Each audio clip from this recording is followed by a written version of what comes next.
Nasıl gidiyor arkadaşlar? How is it going, guys? Nasıl gidiyor arkadaşlar? Hayat nasıl? Mutlu musunuz? How is life? Are you happy? Hayat nasıl? Mutlu musunuz? Umarım herkes halinden memnun. I hope everyone is happy.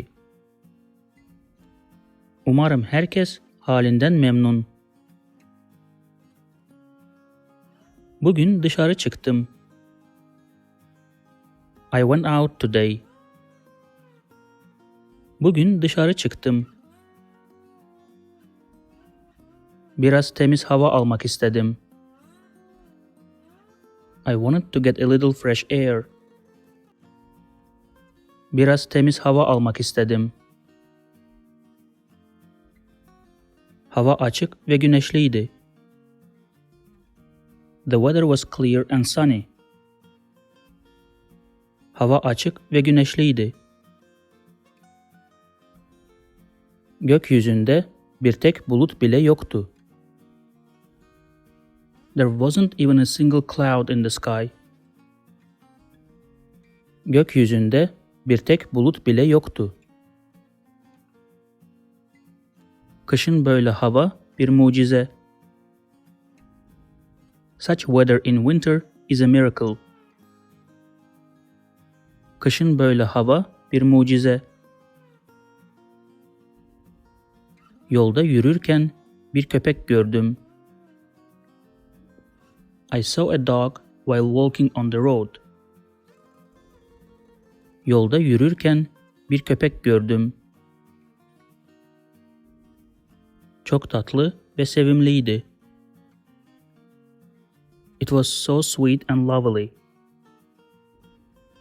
Çok tatlı ve sevimliydi.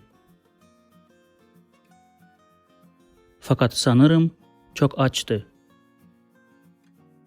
But I guess it was very hungry.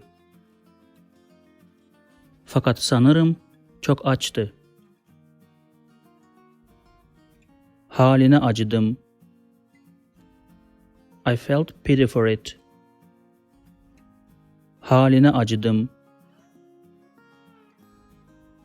Hemen bir mağazadan sosis aldım.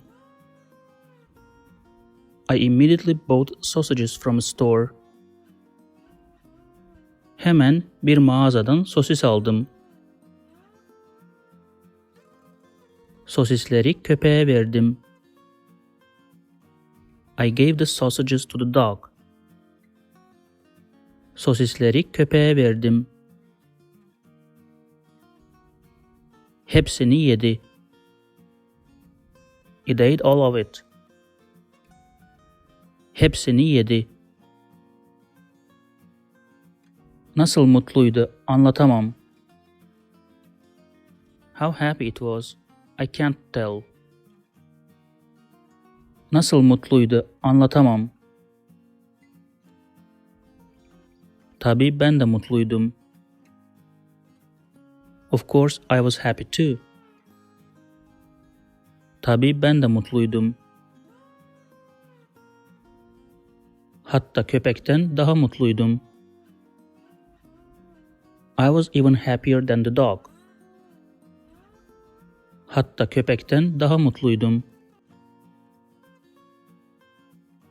Bir dahaki sefere dışarı hazırlıklı çıkacağım. Next time I'll go out prepared. Bir dahaki sefere dışarı hazırlıklı çıkacağım. Ne de olsa köpekle artık arkadaşız. After all, we are friends with the dog now. Ne de olsa köpekle artık arkadaşız. If you like this video, please subscribe to my channel below for more videos on Turkish grammar, vocabulary and pronunciation. Also, if you think this video can benefit somebody else, please share it with them. Last, if you have any comment or request, please provide your feedback in the comment section below and I'll do my best to respond as soon as possible.